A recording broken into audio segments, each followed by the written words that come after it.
যে কোনো মূল্যে জুলাই সনদের বাস্তবায়ন চাই জাতীয় নাগরিক পার্টি এনসিপি। দলটির নেতাদের অভিযোগ, দেশকে সংকটের দিকে ঠেলে দিচ্ছে বিএনপি জামায়াত।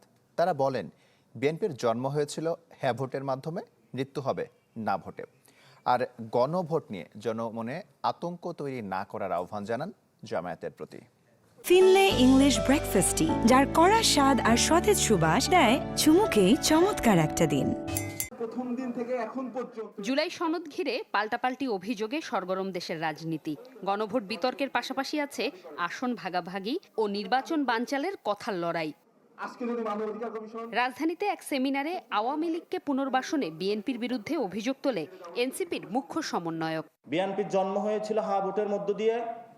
বিএনপি যদি না ভোটে স্টিক থাকে, বিএনপির হলো মৃত্যু হবে না ভোটের মধ্য দিয়ে। তারা বিবাহিত রাজিও হয়েছে, কাবিননামায় সাইনও করেছে। এখন তাদের না বলার কোনো অপশন নাই।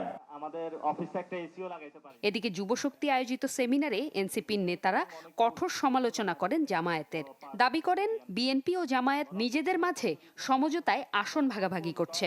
এজন্য আমরা জামায়াত ইসলামের কাছে আহ্বান রাখবো, ভণ্ডামি বাদ দেন আপনারা। আমরা মনে করি যে জামায়াত এবং বিএনপি নিজেদের মধ্যে আন্ডারস্ট্যান্ডিং করে ইলেকশনের সিট ভাগাভাগি করতেছে। জাতি যখন সংকটে, এই দুই দল বাংলাদেশকে অন্য একটি সংকটের দিকে নিয়ে যাচ্ছে।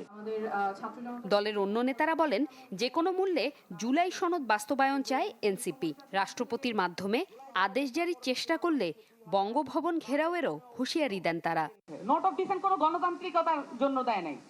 নোট অফ ডিসেন্ট রয়েছে বাংলাদেশের মানুষের গণতান্ত্রিক অধিকারের বিরুদ্ধে। বিএনপি নোট অফ ডিসেন্ট দিয়ে রেখেছে। যদি জুলাই সনদ বাস্তবায়নের জন্য অধ্যাদেশ জারি করা হয়, তাহলে অবশ্যই ডিসেম্বরের প্রথম সপ্তাহে কোনো ধরনের তফসিল ঘোষণা করা হবে না এবং তরুণরা সেই তফসিল ঘোষণা করতে দিবে না। কিছু দলের নেতা নব্য এরশাদে রূপ নিয়েছে বলে মন্তব্য এনসিপি নেতাদের। জোমাতুল বিদা, চ্যানেল 24, ঢাকা।